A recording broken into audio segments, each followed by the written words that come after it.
Hey chicos, ¿cómo están? Yo soy Vale y les doy la bienvenida una vez más a mi canal Valkitty's World. La semana pasada compartimos con ustedes el proceso de nuestra más reciente Mystery Box, así que ahora queremos mostrarles el unboxing de nuestras encantadoras muñecas. Como mencioné en el video anterior, yo le envié mi caja a Barb de Ognara. Por parte de su trabajo, ella tuvo la oportunidad de visitar mi ciudad y pudimos conocernos por primera vez y fue muy emocionante. Así que recibí la caja de regreso de sus propias manos. ¿Qué les parece si vamos a abrirla? Lo primero que pude ver entre todas las cositas fue a estas encantadoras muñecas. Mi cabeza ya estaba maquinando qué hacer con ellas desde ese momento. Y en esta pequeña cajita venían muchas cositas más, como por ejemplo todos estos deliciosos dulces que por cierto ya no existen, además de algunas cosas para el cuidado personal y algunos materiales que quiero utilizar muy pronto. Y en esta otra caja viene nuestra ansiada muñeca. Vamos a abrirla rápidamente. No se imaginan, cuando la vi por primera vez fue como... Vamos a sacarla para verla con más detalle.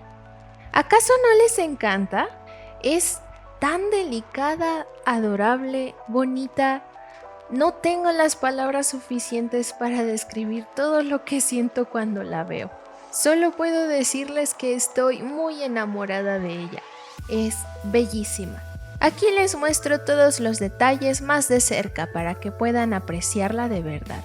Vean sus preciosas pecas, su delicada carita y su cabello, su vestido y su blusa, las botas y aparte la capita de peluche.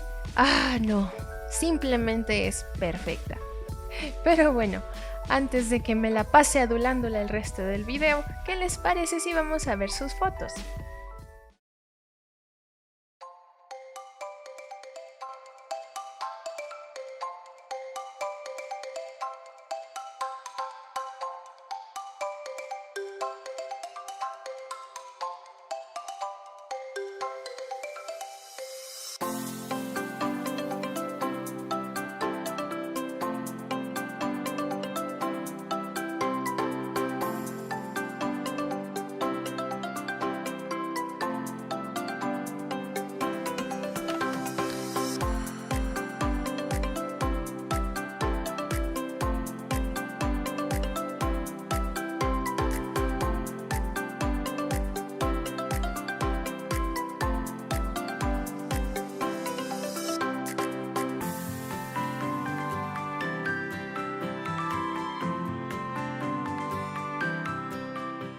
No está de más decir que ella es tan fotogénica que me divertí muchísimo haciendo esta sesión. Barbie me permitió escoger su nombre, pero me ha costado mucho trabajo porque quiero que sea el nombre perfecto para ella. Tengo algunas opciones, pero ninguna me ha convencido de verdad, así que me encantaría escuchar sus sugerencias. Y Barbie, quiero darte las gracias por haber hecho esta magnífica muñeca para mí. Simplemente quedé encantada con la forma en que utilizaste todos los materiales que te envié. Ya sabes que siempre me encanta colaborar contigo y espero que podamos seguir haciéndolo en el futuro. Recuerden pasar a los canales de las demás chicas para que puedan ver el resto de los unboxings. Y por supuesto, no se olviden de dar like y de suscribirse si desean ver más de nuestros trabajos. Y bueno, eso sería todo por hoy chicos. Nos vemos en el próximo video. Bye bye.